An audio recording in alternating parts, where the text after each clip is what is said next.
Education hub YouTube চেনেললৈ সকলোকে পুনৰবাৰ স্বাগতম জনাইছোঁ।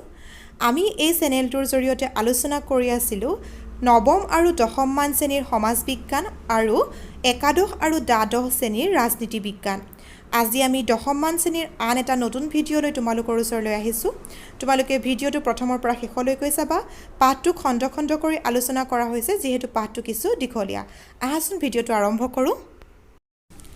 ষ্টুডেণ্টছ, ইতিমধ্যে আমাৰ দশমমান শ্ৰেণীৰ সমাজ বিজ্ঞানৰ তৃতীয় খণ্ডৰ দুটা চেপ্টাৰ সম্পূৰ্ণৰূপে পঢ়ি আলোচনা কৰি আৰু লগতে প্ৰশ্নোত্তৰসমূহো হৈ গৈছে।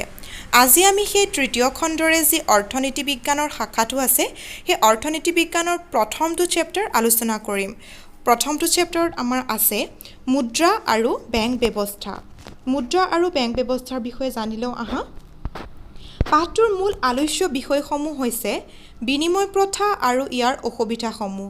দ্বিতীয়, মুদ্ৰাৰ ক্ৰম বিকাশ। তৃতীয়, মুদ্ৰাৰ ধাৰণা, বৈশিষ্ট্য, কাৰ্যাৱলী, শ্ৰেণীবিভাজন, ভূমিকা আৰু অসুবিধাসমূহ। চতুৰ্থ, বেংক, ইয়াৰ ধাৰণা, উৎপত্তি, শ্ৰেণীবিভাজন আৰু কাৰ্যাৱলী। আৰু পঞ্চমটো হৈছে অনা বেংক বিত্তীয় প্ৰতিষ্ঠানসমূহ। যিহেতু পাঠটো যথেষ্ট দীঘল, গতিকে আমি আজি বিনিময় প্ৰথা আৰু ইয়াৰ অসুবিধাসমূহ লগতে মুদ্ৰাৰ ক্ৰম বিকাশৰ বিষয়ে আলোচনা কৰিম। প্ৰথমতে আৰম্ভ কৰিছে আনা লেপাৰ এটা কোটেশ্যনৰ দ্বাৰা। সেইটো হৈছে every time you spend money you are casting a vote for the kind of world you want. আমি প্ৰতি সময়তে আমাৰ টকা পইচাখিনি খৰচ কৰোঁ। আমি আমাৰ ভোটটো দিওঁ যাতে আমি বিচৰা ধৰণে এখন পৃথিৱীত জীয়াই থাকিব পাৰোঁ। এই কোটেশ্যনটোৰ দ্বাৰা আমাৰ পাঠটো আৰম্ভ কৰিছে। প্ৰথমটো আছিলে বিনিময় প্ৰথা কি? বিনিময় প্ৰথাৰ বিষয়ে আমি ইতিমধ্যেই ক্লাছ 7তে শিকি আহিছোঁ যে বিনিময় প্ৰথা কি। যি সময়ত মুদ্ৰা ব্যৱস্থা নাছিল, যি সময়ত মুদ্ৰা ওলোৱাই নাছিল, সেই সময়ত মানুহে বিনিময় প্ৰথাৰে বস্তুসমূহৰ অভাৱ পূৰণ কৰিছিল। তোমাৰ হাতত যিটো বস্তু নাই সেইটো মোৰ পৰা লৈ, মোৰ হাতত যিটো বস্তু নাই সেইটো তোমাৰ পৰা লৈ, এই যিটো আদান প্ৰদান প্ৰক্ৰিয়া, সেই প্ৰক্ৰিয়াটোকেই কোৱা হৈছিলে বিনিময় প্ৰথা। এই বিনিময় প্ৰথা সামগ্ৰীৰ বিপৰীতে সামগ্ৰীৰ প্ৰত্যক্ষ বিনিময় হ'ল বিনিময় প্ৰথা।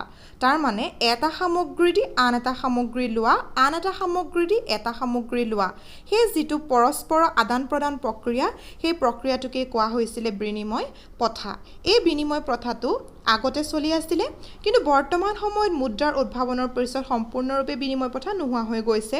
যদিও সেই বস্তুটো আমাক জনাবলৈ যে বিনিময় প্ৰথাও আছিল, আমাৰ এখন জনপ্ৰিয় মেলা যিখন জোনবিল মেলা বুলি কোৱা হয়, এই জোনবিল মেলাত বিনিময় প্ৰথা কৰি দেখুওৱা হয়। আশা কৰিছোঁ তোমালোকে বিনিময় প্ৰথা কি সেই বিষয়ে বুজি পাইছা। তোমালোকৰ পাঠটোত কুঁহিয়াৰৰ কথা কৈছে। তাৰমানে কথাটো এনেকৈ কোৱা হৈছে যে এটা বস্তুৰ বিনিময়ত আন এটা বস্তু, যদি মোক কুঁহিয়াৰ লাগে, মই তোমাৰ ওচৰলৈ গ'লোঁ, তোমাৰ হাতত কুঁহিয়াৰ আছে আৰু মোৰ হাতত অলপমান চাউল আছে, মই চাউলখিনি তোমাক দি দিলোঁ আৰু তুমি মোক কুঁহিয়াৰ দিলা। এই যিটো আদান প্ৰদান প্ৰক্ৰিয়া, তাকে বিনিময় প্ৰথা বুলি কোৱা হয়। এইমাত্ৰ যিটো জোনবিল মেলাৰ কথা ক'লোঁ, এই জোনবিল মেলাখন ইয়াতে কিছু দৃষ্টাংশ ইয়াত দেখুওৱা হৈছে। পৰম্পৰাগত বিনিময় প্ৰথা 21 শতিকাৰ আধুনিক যুগতো অব্যাহত আছে। তাৰমানে বিনিময় প্ৰথাটো যে আছে, এই জোনবিল মেলাখনেই ধৰি ৰাখিছে। জোনবিল মেলাখন মৰিগাঁও ডিষ্ট্ৰিক্টত হয়, তোমালোকে মনত ৰাখি থবা। এতিয়া আহিছোঁ বিনিময় প্ৰথাৰ অসুবিধাসমূহলৈ। বিনিময় প্ৰথাত যথেষ্ট অসুবিধা আছে। ধৰি লৈছোঁ মোক এটা পেন লাগে, মোক এটা কলম লাগে। সেই কলমটোৰ মূল্য 10 টকা। যদি মই 10 টকীয়া নোটখন দিওঁ, মোক সেই কলমটো দোকানীজনে দিব। তাত কোনো ধৰণৰ মোৰ লোকচান হোৱাৰ বা দোকানীজনৰ লাভ হোৱাৰ কোনো ধৰণৰ আশংকা নাথাকে বা সেইটোৰ মূল্য সিমানেই হয়। কিন্তু বিনিময় প্ৰথাত কি হয়, যদি মোক অলপমান চাউল লাগে, তোমাৰ হাতত ছাগলী এটা আছে, চাউলৰ বিনিময়ত চাউলৰ দামটো যিমান হ'ব, ছাগলীৰ দাম যিমান হ'ব, সেইটোৰ ক্ষেত্ৰত যথেষ্ট অসুবিধাৰ সৃষ্টি হয়। এই বিভিন্ন ধৰণৰ বিষয়বস্তুবোৰে বিনিময় প্ৰথাত এটা সময়ত অসুবিধাৰ সৃষ্টি কৰি তুলিছিলে। আহাচোন আমাৰ পাঠ্যপুথিখনত দিয়া অসুবিধাসমূহো জানি লওঁ। প্ৰথমটো দিছে সংগতিবিহীন অভাৱ। সংগতিবিহীন অভাৱটো হৈছে, ধৰি লৈছোঁ মোৰ হাতত অলপমান কুঁহিয়াৰ আছে, তোমাৰ হাতত অলপমান চাউল আছে। মোক কিন্তু চাউল নালাগে, মোক কিন্তু দাইল লাগে, মচুৰ দাইল লাগে। এতিয়া সংগতিবিহীন হ'ল, কিন্তু তেখেতক কুঁহিয়াৰেই লাগে। তেখেতে মোৰ পৰা কুঁহিয়াৰখিনি বিচাৰিছে বা তুমি মোৰ পৰা কুঁহিয়াৰখিনি বিচাৰিছা, কিন্তু মই তোমাক কুঁহিয়াৰখিনি দিব নোৱাৰোঁ, কাৰণ তোমাৰ হাতত চাউলহে আছে, কিন্তু মোক মচুৰ দাইল লাগে। এই ধৰণৰ যিটো সংগতিৰ অভাৱ, সেই সংগতিৰ অভাৱটো বিনিময় প্ৰথাৰ প্ৰধান অসুবিধা আছিলে বা বিনিময় প্ৰথাৰ অসুবিধাৰ এটা কাৰণ। 2 নম্বৰটো হৈছে হিচাপ নিকাচৰ উমৈহতীয়া এককৰ অভাৱ। হিচাপ নিকাচৰ উমৈহতীয়া এককৰ অভাৱ বুলি কোৱাৰ লগতে এনেকৈ বুজিব লাগিব, ধৰি লোৱা এতিয়া তোমালোকে সকলোৱে জানা যে আপেলৰ মূল্য যিমানটো হয় তাৰ তুলনাত 81 চেনিকলৰ মূল্য ইমানো নহয়। ধৰি লোৱা চেনিকল 1 মূল্য হৈছে 30 টকা আৰু আপেলৰ মূল্য বৰ্তমান 220 টকা। যদি সিমানটো মূল্যৰ দাম হয়, তেতিয়া তোমাৰ হাতত 81 কল আছে আৰু বাকী মানুহজনৰ হাতত 1 কেজি আপেল আছে। বিনিময় প্ৰথা কৰিবলৈ যাতে হিচাপ নিকাচৰ অভাৱ হ'লনে, উমৈহতীয়া এককটোৰ অভাৱ হ'লনে, সেই অভাৱটো আছিলে বিনিময় প্ৰথাৰ অন্য এক কাৰণ। তৃতীয়টো হৈছে বিভাজনীয়তাৰ অসুবিধা। বিভাজনীয়তাৰ অসুবিধা মানে হৈছে কেতিয়াবা এনেকুৱা হৈ যায় যে মোক যদি 500 টকাৰ ধৰি লোৱা মোৰ হাতত 5 টকা এটা আছে, গতিকে মই 5 টকাটো দি বস্তুটো কিনিব পাৰোঁ, কিন্তু বিনিময় প্ৰথাত এনেকুৱা হয় ভাগ কৰি দিব নোৱাৰি। টকা পইচা ভাগ কৰিব পাৰি, কিন্তু সৰু সৰু খণ্ডলৈ ভাগ কৰিব নোৱাৰি। এতিয়া ধৰি লৈছোঁ ইয়াতে তোমালোকৰ পাঠ্যপুথিখনত হাতী এটাৰ কথা কৈছে। এটা হাতী তেওঁ বিক্ৰী কৰিবলৈ লৈ আহিলে আৰু 1 কিলো চাউল আন এগৰাকী মানুহে বিক্ৰী কৰিবলৈ লৈ আহিলে। এতিয়া 1 কিলো চাউলৰ মূল্য আৰু এটা হাতীৰ মূল্য জানো সমান হ'ল? নিশ্চয় নহয়। গতিকে হাতীটোকতো ভাগ কৰি পেলাব নোৱাৰি। চাউলখিনি বাৰু 1 কিলো নিদি তেওঁ আধা কিলো কৰি দিব পাৰিব। হাতীটোকতো ভাগ কৰিব নোৱাৰি, বিভাজন কৰিব নোৱাৰি। গতিকে এই ধৰণৰ অসুবিধাও বিনিময় প্ৰথাত আহে। চতুৰ্থ পইণ্টটো হৈছে মূল্য ভাণ্ডাৰৰ অভাৱ। মূল্য ভাণ্ডাৰৰ অভাৱ বুলি কোৱাৰ লগতে ইয়াতে সা সামগ্ৰীৰ মূল্যৰ কথা কোৱা হৈছে। ধৰি লোৱা যে মাছ, গাখীৰ, কণী এই বস্তুবোৰ বেছি দিনলৈ সাঁচি ৰাখিব নোৱাৰি। এই বস্তুবোৰ বেছি দিনলৈ সাঁচি ৰাখিলে সহজতে কি হৈ যায়, নষ্ট হৈ যায়।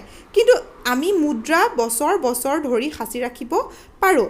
এই যে আমি ভাণ্ডাৰটো সাঁচি ৰাখিব নোৱাৰোঁ, মুদ্ৰাটো সাঁচি ৰাখিব পাৰোঁ, কিন্তু তাৰ বিনিময়ত বেলেগ যিবোৰ সামগ্ৰী আছে, মাছ, গাখীৰ, কণী, মাংস, এই ধৰণৰ বস্তুবোৰ আমি বেছিদিন সাঁচি ৰাখিব নোৱাৰোঁ, বেছিদিন টিকি নাথাকে আমাৰ হাতত।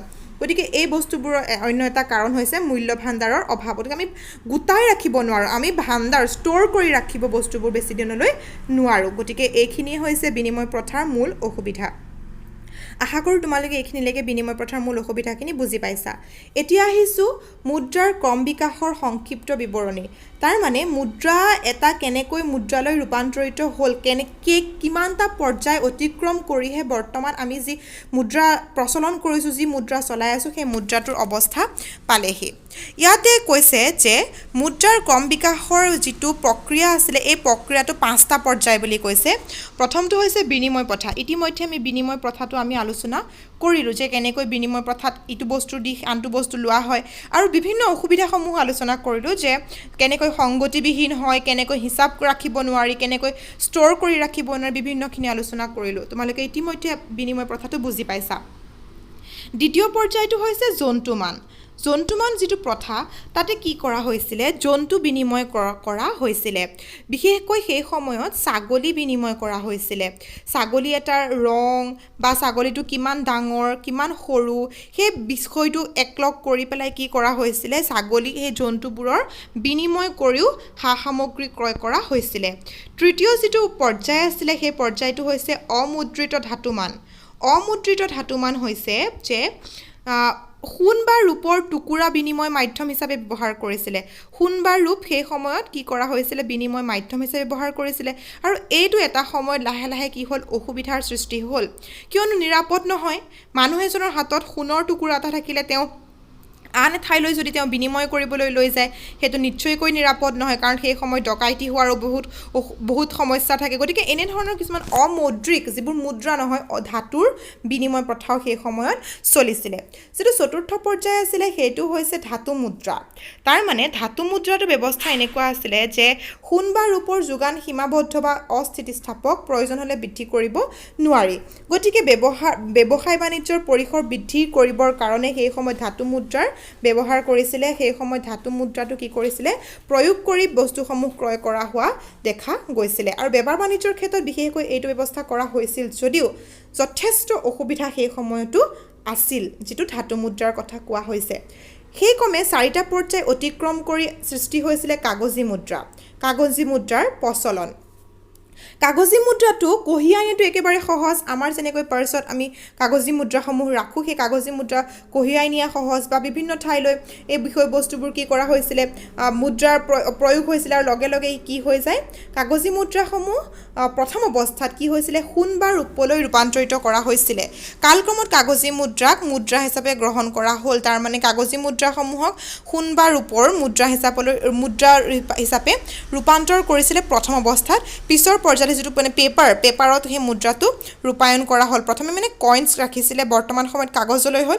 এতিয়া পুনৰ আকৌ কইন্স কৰা হৈছে তোমালোকে দেখি চাই যেনেকৈ 10 টকীয়াটো বৰ্তমান কইন কৰা হ'ল 20 টকীয়াটো কইন কৰা হ'ল তেনেকৈ বিভিন্ন ধৰণৰ কি কৰা হৈছিল কাগজী মুদ্ৰাৰ প্ৰচলন হৈ বৰ্তমান আজিৰ ডেটত আমাৰ যি হাতত যিখিনি কাগজ আছে কাগজী মুদ্ৰা আছে সেইখিনি পৰ্যায় পাইছেহি বৰ্তমান সময়ত দেশৰ উন্নয়ন বা দেশৰ বিভিন্ন ধৰণৰ আৰ্থ-সামাজিক উন্নয়নৰ লগে লগে এই কাগজী মুদ্ৰাসমূহ এখন ঠাইৰ পৰা আন এখন ঠাইলৈ বহুত পৰিমাণৰ টকা পইচা লৈ যোৱাটো সম্ভৱ নহয় সেই কাৰণে বৰ্তমান সময়ত চেক মুদ্ৰাৰ প্ৰচলন কৰা হৈছে চেক মুদ্ৰা মানে কি তোমালোকে হয়তো ঘৰত শুনিছা এখন চেক দিয়া ধৰি লোৱা 1 লাখ টকা এটা তুমি কাৰোবাক দিবা তোমাৰ হাতত 1 লাখ টকা মজুদ আছে তুমি সেই 1 লাখ টকাটো কাৰোবাক দিবা কিন্তু সেই 1 লাখ টকাটো তুমি হাতে দিয়াটো সম্ভৱ নহয় কিয়নো তোমাৰ হেতু নিৰাপদ নহয় গতিকে তুমি কি কৰিব লাগিব চেক মুদ্ৰাৰ প্ৰচলন তাৰ মানে এখন চেকত লিখি দিলা সাইন এটা কৰি দিলা সেই চেকখন গৈ পেলাই বেংকত ভাঙিলেগৈ গতিকে এনে ধৰণৰ যিবোৰ নতুন ব্যৱস্থা ওলাইছে